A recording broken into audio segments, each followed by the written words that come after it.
Oi, pessoal, tudo bem? Essa é a primeira aula do curso Decolonialidade, Temas e Discussões, da turma de oficina de Didáticas Construtivistas do curso de Licenciatura em Artes Visuais da Universidade Federal de Juiz de Fora. Bom, meu nome é Lana Gabriel, e junto com a Isabela Nocelli, eu e ela fizemos as pesquisas da aula 1 e da aula 2. A gente dividiu o tema em duas aulas para ficar mais dinâmico também e não demorar muito, não ficar muito maçante para vocês. É, Mas basicamente nessa aula 1, o que a gente vai tratar?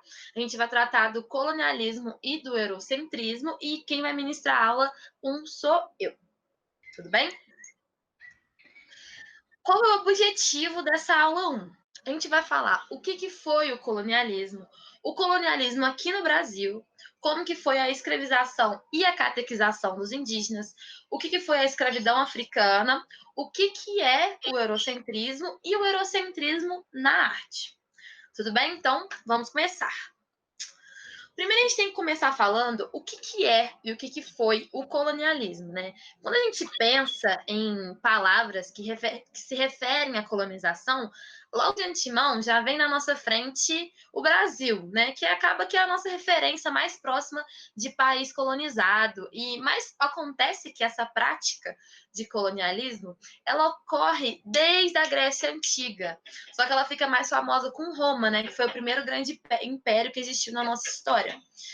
O significado de colonialismo, ou seja, o que é o colonialismo, né? Ele se refere a um sistema político, econômico, social, ideológico, e no qual tanto o domínio político quanto o econômico de um território ou país é mantido, na forma de colônia por alguma outra nação.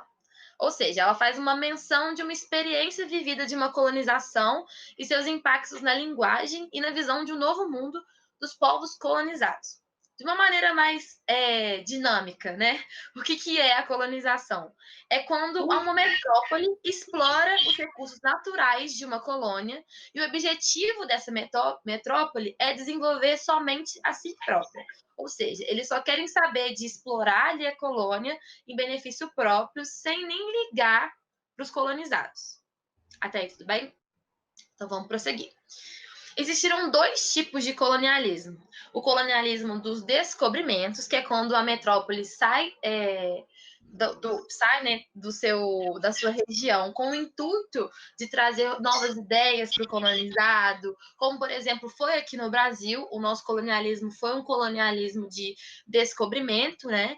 A metrópole veio com o objetivo de evangelizar, ensinar a língua portuguesa, ensinar que não se devia andar nu, ensinar que o canibalismo não era certo, enfim, né? Ensinar os bons modos europeus na concepção deles próprios, no caso dos europeus. Porém, eles deram essa justificativa, mas na verdade, o que eles vieram fazer aqui mesmo, aqui no Brasil, por exemplo, né? Como foi uma colônia de descobrimento, eles vieram sim explorar e escravizar os nativos mesmo. Essa ideia de que eles vinham trazer bons costumes, catequizar, evangelizar, era apenas uma fachada, porque eles queriam mesmo era exterminar e acabar com tudo aqui e pegar tudo de melhor, segundo eles, que tinham aqui e levar para lá. O outro tipo de colonização, que foi o neocolonialismo, ele tem a ideia de levar também civilização, progresso e tecnologia para essa colônia. Mas no caso, o neocolonialismo, ele aconteceu somente na Ásia e na África. Mas o mais famoso, assim, podemos dizer, é o da África, porque ele foi o mais sangrento. O neocolonialismo na África, desculpa, ele foi incentivado pela expansão comercial dos europeus.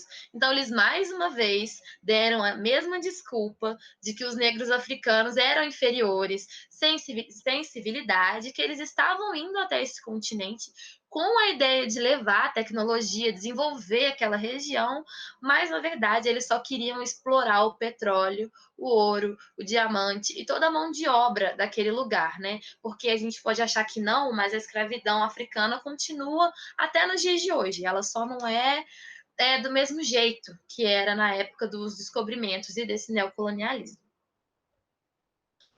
Agora a gente vai falar da colonização no Brasil.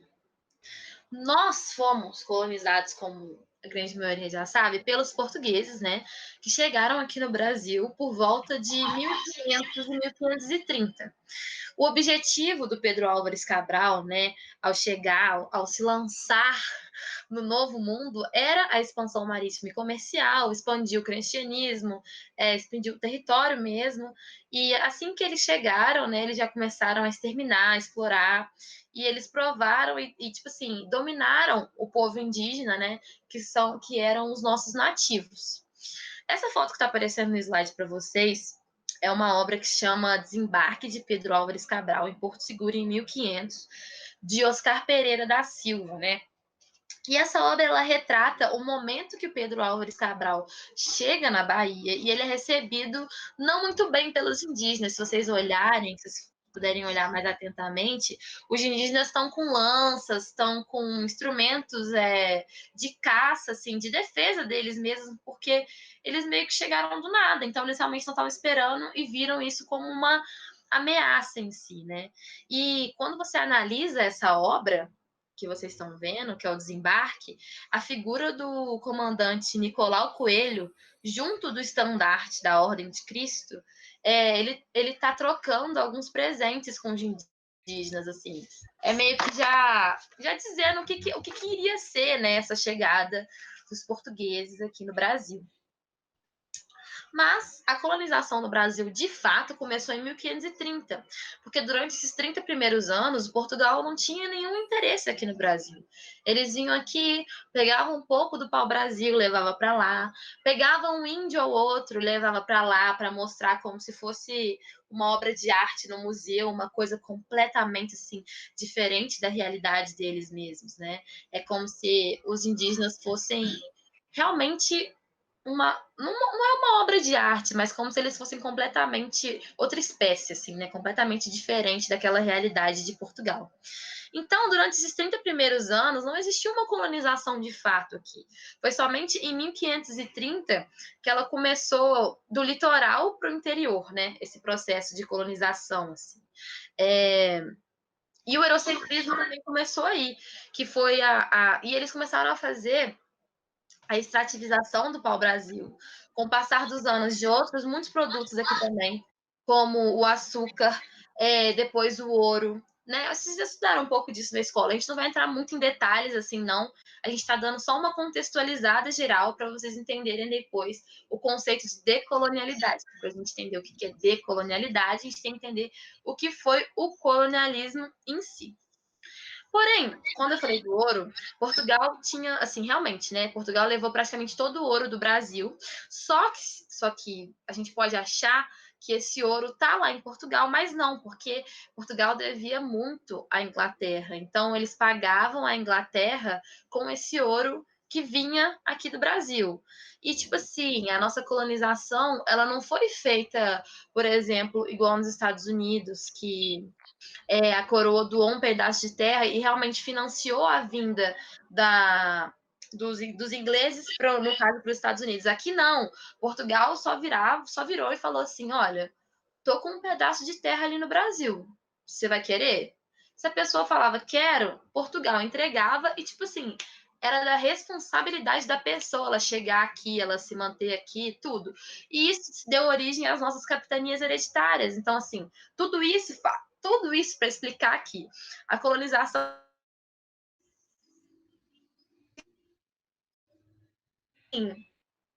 foi uma confusão só. Mas vamos prosseguir. Embolei muito aqui. Houve também uma colonização estética e cultural, onde todas as nossas produções culturais que vinham dos indígenas, né, as nossas produções dos nativos, rituais, objetos de pintura, de dança, a cultura deles mesmos, os portugueses exterminaram, porque eles realmente acreditavam que a cultura deles era superior à desses nativos. Tudo bem até aí? Então vamos prosseguir. A catequização indígena e a escravidão africana. A gente vai falar um pouco desses dois tópicos, né? Vou começar falando da escravidão indígena. A escravidão indígena, ela aconteceu aqui, sim, bem como a africana, mas os escravos nativos, eles eram muito poucos em relação aos africanos. Por quê? Porque os portugueses eles não conseguiam se comunicar muito bem com os nativos. Os nativos tinham um conhecimento muito grande do território, então eles poderiam muito bem fugir, e era muito difícil dos portugueses encontrá-los novamente para escravizá-los de novo. E também, devido ao contexto que a Europa vivia da Contra-Reforma, da Reforma Protestante e logo depois da Contra-Reforma, os nativos eles viraram iscas perfeitas da igreja. Assim.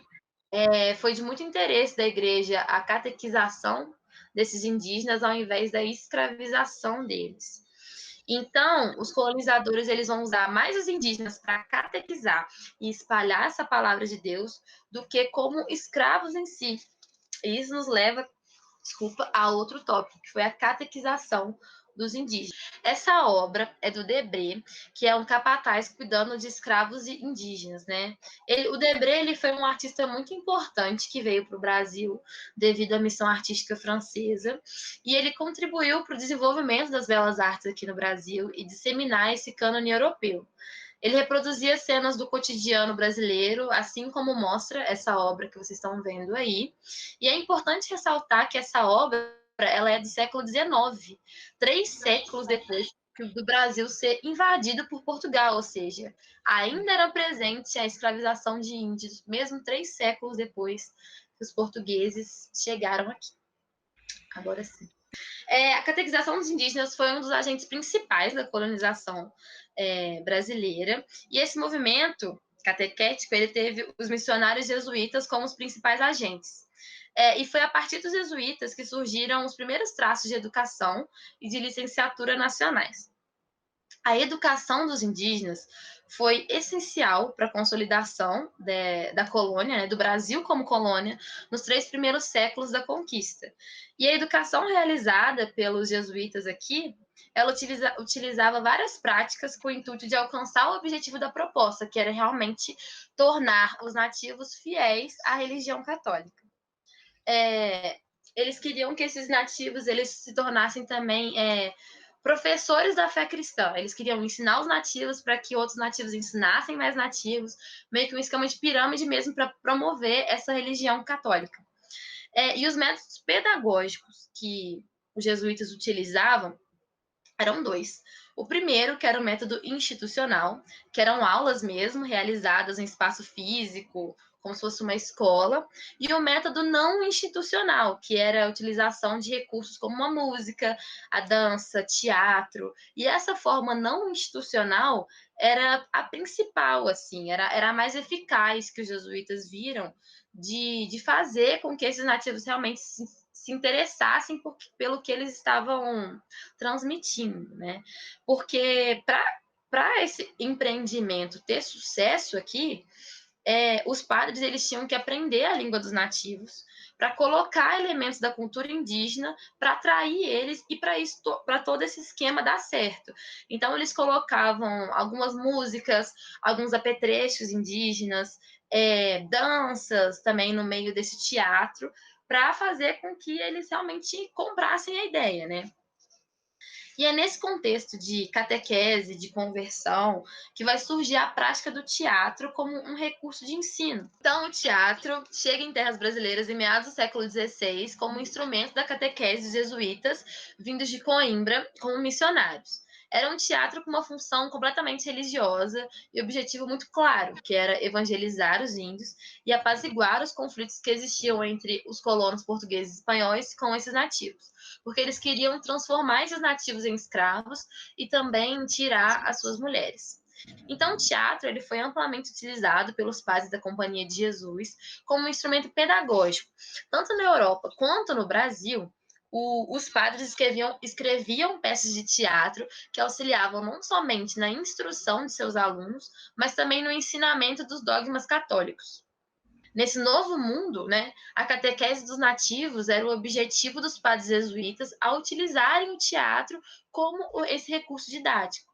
Então, a tradição teatral jesuítica encontrou nos costumes ritualísticos indígenas um solo muito fértil para essa prática. Então, foi por isso que eles utilizaram muito esse método não institucional, em razão do institucional, porque foi o que deu mais certo aqui mesmo, que aproximavam eles da realidade dos indígenas, e com isso ficava muito mais fácil.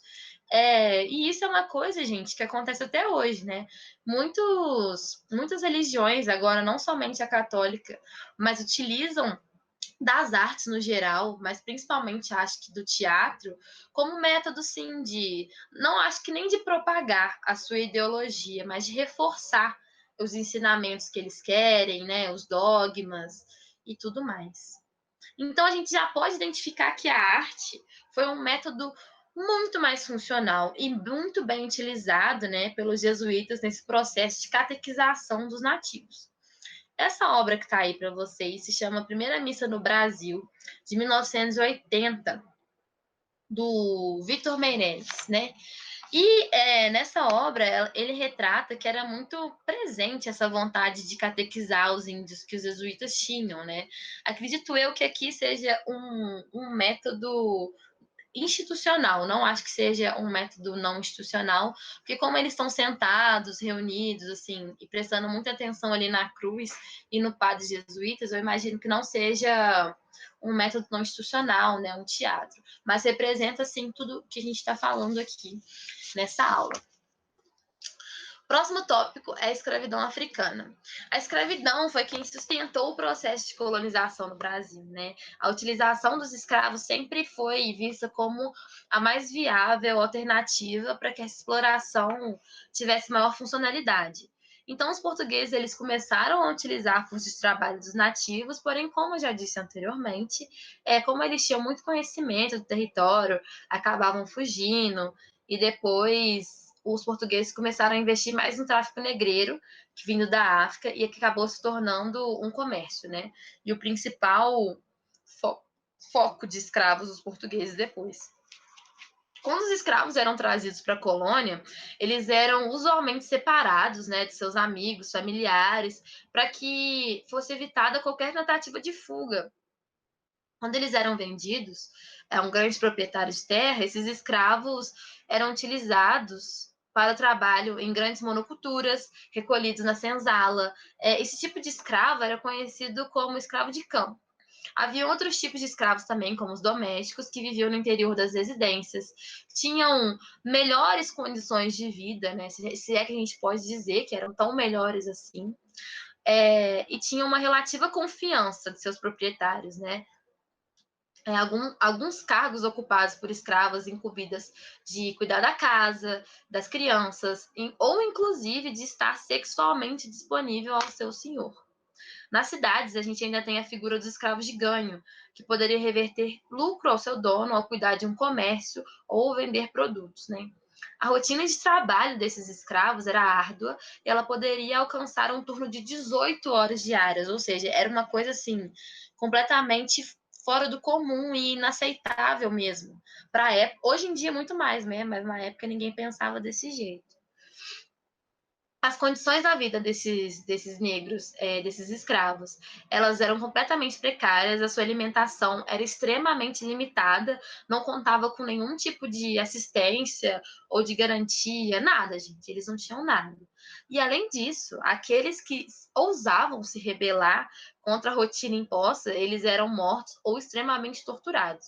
Então, mediante a tantas adversidades, a vida média de um escravo de campo raramente alcançava um período superior a de 20 anos, porque realmente não tinha como, era muita dificuldade, era muitos horrores que eles viviam. Essa obra que vocês estão vendo no slide também é do Debré, que chama Engenho Manual de Caldo de Cana, de 1822, né?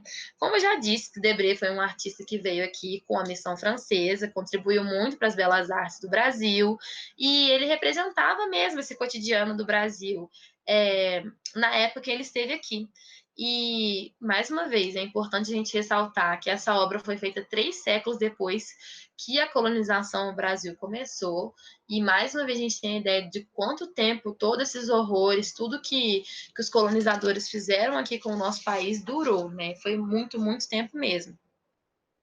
E essa obra ela representa um caso da escravidão africana, né?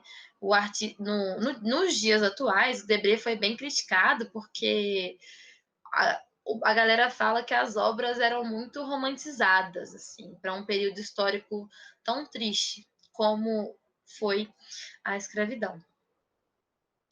Agora a gente vai falar um pouquinho mais do Debré, e a obra dele depreciativa, né, em relação aos índios e aos negros.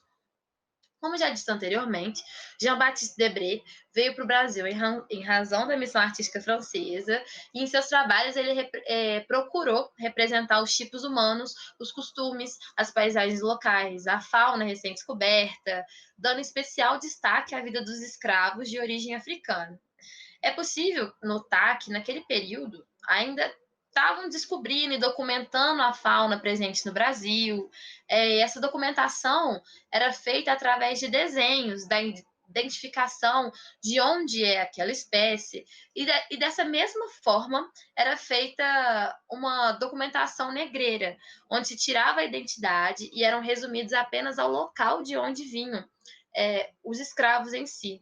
Então, bem como a gente pode ver, então, que do mesmo jeito que ele representava planta, fauna, ele representava os escravos, ou seja, eles não eram vistos como, na época, né, como pessoas em si, eles não eram representados mesmo como uma coisa que pertencia à nossa fauna e à nossa flora, assim. Eles não tinham nome, eles eram representados por onde eles estavam. Nessas 3 primeiras imagens que vocês estão vendo, a gente pode ver um pouco mais a semelhança entre as fotos dos nativos e a de uma planta, né? A relação da terceira. Se a gente fizer um comparativo da foto dos nativos, dos escravos com a planta, a representação dos dois é muito parecida. Ainda mais se a gente compara com a terceira foto, né? Que é a representação das damas da corte e dos militares. Então a gente vê que essa representação é completamente diferente, porque eles realmente não eram vistos como pessoas, eles não eram vistos como seres humanos nessa época. O que torna todo esse processo, né? Quanto mais a gente vai estudando, mais a gente vê como isso tudo foi horrível, como esse processo tem consequências até hoje, né? Que a gente tem que realmente pensar em mudar isso. Agora a gente vai comparar a obra do Debré em relação aos índios e aos negros. As 2 imagens que vocês estão vendo no slide agora, elas representam como eram feitas a retratação dos negros. Com isso, a gente pode ressaltar um outro artista que fazia esse tipo de documentação, que era conhecida como ficheiro, que é o Johann Moritz Rugendas. Ele retrata os corpos de negros e índios como um estilo clássico, assim, os traços mais suavizados e um pouco europeizados, bem como é amenizada a situação dos escravos. Mas Debré, em relação ao Rugendas, romantiza muito mais a sua retratação, já que as escravas da foto, que no caso é a esquerda de vocês, as escravas da foto não deviam se vestir daquela maneira, já que as condições da vida delas eram completamente precárias, né? Agora a gente vai falar um pouquinho da colonização em outras nações. É importante ressaltar que há várias outras nações também foram colonizadas e que, assim como o Brasil, né, sofrem até hoje com as suas consequências, a Europa ela dominou quase o mundo inteiro nos vários séculos, desde que eles começram a sua expansão marítima, né, para todos os continentes. O continente africano, por exemplo, foi praticamente todo colonizado, com exceção de 2 países, que foi a Etiópia e a Libéria. Esses 2 têm histórias muito curiosas, né? Um deles conseguiu expulsar esses colonos e o outro tinha acabado de ser formado por imigrantes. Algumas dessas nações ainda passam pelo processo que a gente vai conhecer de decolonização e algumas já se consideram decolonializadas. Nessa imagem que vocês estão vendo, mostra a representação do continente africano e cada país, no caso, cada metrópole, né, que colonizou, e exatamente a região que cada um colonizou. Então a gente vê que é realmente assim, completamente repartido. As metrópoles, elas lutaram muito, né, para realmente poder dividir igualmente, igualmente não, né, para cada um poder ter a sua parte. Essa imagem que vocês estão vendo agora é exatamente, ela representa, né, a delimitação da fronteira entre o Congo e Camarões por franceses e alemães. É, e essa imagem ela vai mostrar a diferença, né, da colonização dos países, porque a gente pode perceber que o soldado de farda branca representa uma nação e o de laranja é outra. Então eles estão realmente dividindo assim milimetricamente onde cada metrópole vai ficar, onde cada área de cada metrópole vai acabar e a outra vai iniciar. Então, era assim, realmente para eles muito importante essa delimitação do continente africano, bem como quando os portugueses vieram para cá também, porque a África é um continente com muitas riquezas e era muito importante para eles, né? Ter aquela região e poder explorá-la. Agora a gente vai começar a falar do eurocentrismo em si, né? Como a gente explicou já anteriormente, quando os europeus eles vieram para a América para explorar, colonizar essas terras, eles a invadiram, né, com a justificativa de que eles vieram trazer os bons costumes, que eles vieram trazer tecnologia e fazer com que aquelas sociedades ficassem mais modernas, mais avançadas, né? Só que a gente sabe que na realidade não foi isso que aconteceu, né? Eles vieram realmente com o intuito de explorar e dizimar toda essa área aqui. Quando fala essa área aqui, fala do Brasil, mas as outras nações também foram colonizadas. Foi esse mesmo contexto, né? E eles queriam também catequizá-los, como a gente já viu, devido ao contexto da reforma protestante, da Contra-Reforma, que lá né, que a Europa estava vivendo, porque a igreja começou a perder muita força, então eles realmente estavam precisando de pessoas fiéis ao catolicismo. Tudo isso para dizer o quê? Que eles fizeram tudo isso porque eles realmente acreditavam que eles eram superiores aos demais nativos das colônias. Eles realmente acreditavam que eles eram superiores em tudo, culturalmente, socialmente, tecnologicamente, tudo. Eles acreditavam que eles eram superiores. E é aí que está o eurocentrismo. O eurocentrismo é exatamente a gente acreditar que a Europa é o centro do mundo, achar que tudo que é europeu é bem melhor que o nosso. Um exemplo de eurocentrismo, ainda na época do Brasil colônia, é o barroco aqui no Brasil. Só para dar uma contextualizada, em 1530, o Renascimento estava se encaminhando para o fim, a igreja vai perceber que a reforma protestante começa a tomar proporções, o que significava uma perda do seu poder, né? Entre 1545 e 1563, vai acontecer o Concílio de Trento, que tinha a finalidade de reafirmar os dogmas católicos e reajustar a conduta dos clérigos e leigos católicos dentro das doutrinas.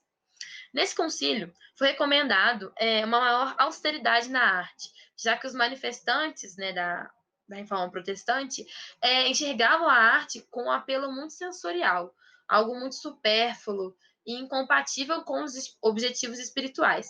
Então, assim, o catolicismo ele vai perceber que a arte pode ser uma ferramenta usada a favor da fé. A arte vai se virar contra o classicismo e vai tornar-se barroca, feita de profusão e dinamismo, de sedução e do patético. E é nesse sentido que o barroco se afirma, principalmente como arte da Contra-Reforma. Quem disse isso foi René Heuer. O Brasil, como colônia, sofre diretamente as influências desse novo estilo, não só de arte, mas também de vida. O Walter Zanini, no seu livro A História da Arte Geral do Brasil, ele vai citar o Lorival Góes Machado. E o Lorival ele vai propor o estabelecimento de 3 momentos vivenciais ocorridos aqui no Brasil, para tentar explicar como os homens europeus conseguiram efetivar o barroco aqui. O Lorival vai dizer assim: no primeiro momento, a clara é a impossibilidade material de realizar-se o padrão europeu, embora se apresente viva e exigente a necessidade espiritual. O segundo momento será aquele em que a possibilidade material já se instalou e o necessário espiritual como tal permanece. No terceiro momento, continuando a não haver entraves materiais, já não há mais como necessidade a estrutura espiritual trazida da Europa, e contudo, permanecemos consciente e voluntariamente na mesma trilha.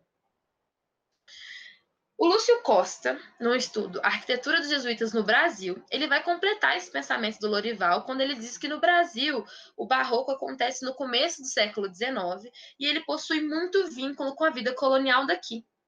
Segundo ele, o Brasil, até alcançar essa autoconsciência e autodeterminação, traduziu toda a sua vida numa aspiração.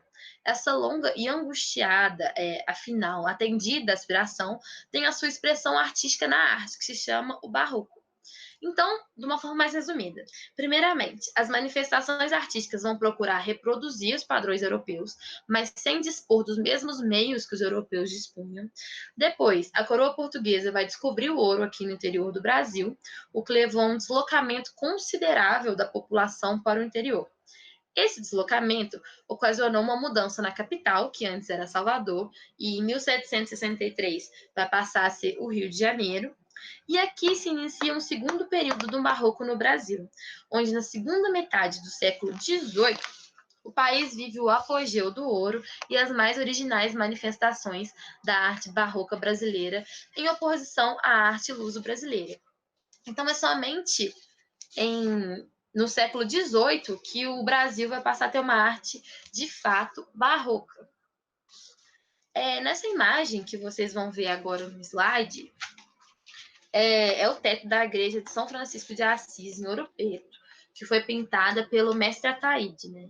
Ele foi um pintor do barroco mineiro, que nasceu em Mariana, em Minas Gerais, por volta de 1762, e morreu em 1830. O mestre Ataíde, né, como ele era conhecido, ele costumava representar madonas e anjos com traços bem brasileiros. As obras dele se encontram principalmente nos tetos das igrejas. No caso do teto da igreja de São Francisco de Assis, que é essa foto que vocês estão vendo agora, ele retratou uma Madonna mulata, muito parecida com a namorada dele, que chamava Maria do Carmo. E nos anjos, ele colocou a aparência dos garotos mulatos de Vila Rica e de seus filhos. Se vocês puderem dar um zoom ou ver na internet depois, que eu acho que fica mais fácil também, vocês vão reparar nesses traços que eu falei. As cores usadas para pintar o teto dessa igreja são muito mais vivas e quentes do que as usadas nas pinturas do barroco português. O anjo que aparece pintado com um cajado nos pés da Madonna é o artista Aleijadinho, né? O Antônio Francisco Lisboa, que nasceu em 1730 e morreu em 1814, que era um amigo do mestre Ataíde e também um dos grandes representantes da arte barroca aqui no Brasil. Então, o eurocentrismo se faz presente no barroco brasileiro na medida em que, ao trazer o barroco para terras brasileiras, os europeus não o adaptaram à realidade local, porque eles acreditavam que eles eram superiores a nós. Então, como esse movimento ele não se reduz somente às artes plásticas, mas sim ele engloba todas as manifestações, a elite que vivia aqui no Brasil tentava meio que se tornar europeia, se aproximando da arquitetura, dos costumes, do modo de viver, de vestir e da elite da sua metrópole. Mas isso não é possível, a nossa realidade é outra, né? A gente vai descobrir isso ao longo do barroco, do movimento barroco aqui no Brasil. Mesmo após a colonização, o Brasil esteve mergulhado em concepções eurocêntricas. Essa obra que vocês estão vendo aí no slide agora, ela se chama A Pátria, de 1919, do artista Pedro Brum. A gente pode ver nela a bandeira do Brasil sendo confeccionada, né?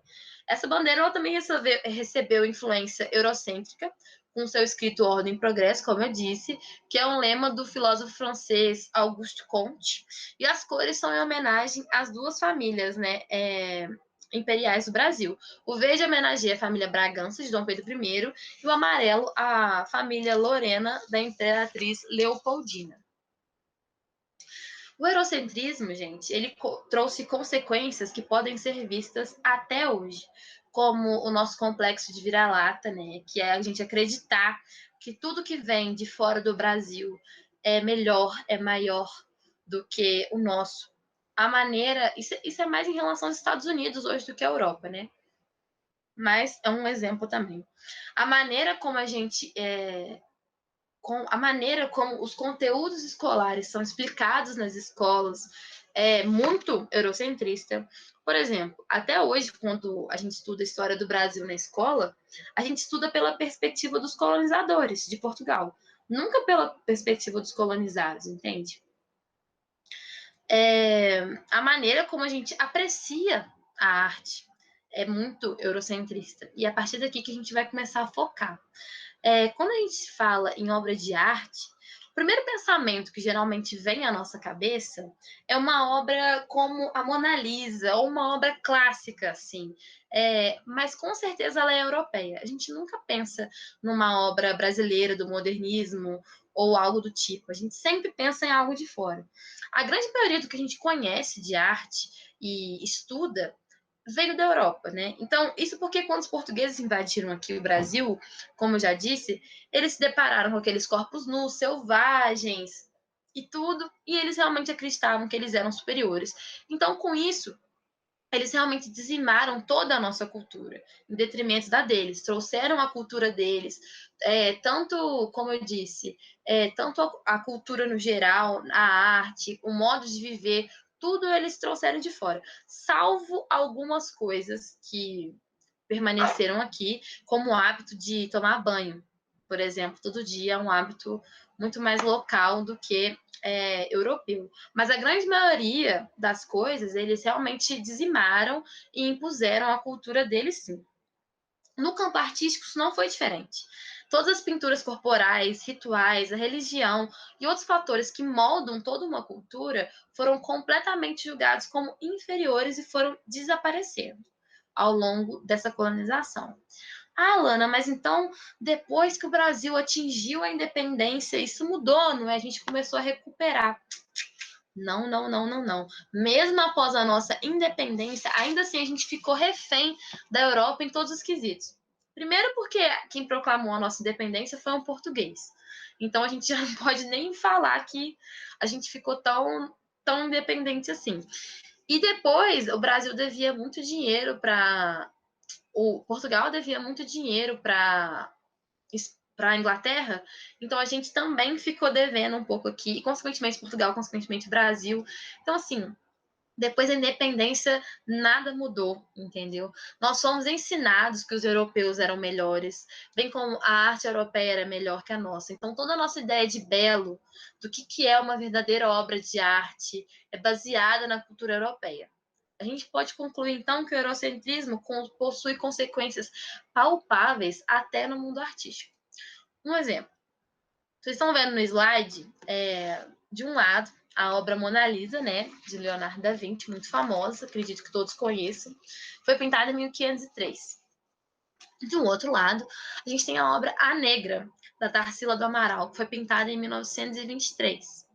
Essas obras de períodos diferentes, artistas diferentes, segmentos diferentes, contextos completamente diferentes também, mas se a gente colocar uma lado a lado, a gente pode realmente explicar o nosso pensamento colonizado. Quando as pessoas elas se deparam com a Negra, essa obra da Tarsila do Amaral, ou do Abapuru, ou qualquer pintura clássica do modernismo que teve forte ideologia de saltar a cultura brasileira, muita gente acha estranho e muitas vezes feio. Eu não gosto de usar muito esse termo, mas acham feio a obra. Porque a gente está acostumado com esse belo europeu, com esse perfeccionismo, com esse realismo todo, né? Empregados nessas obras vindas do exterior. Então a gente acaba achando a nossa própria cultura feia, a nossa própria cultura pior em relação às demais.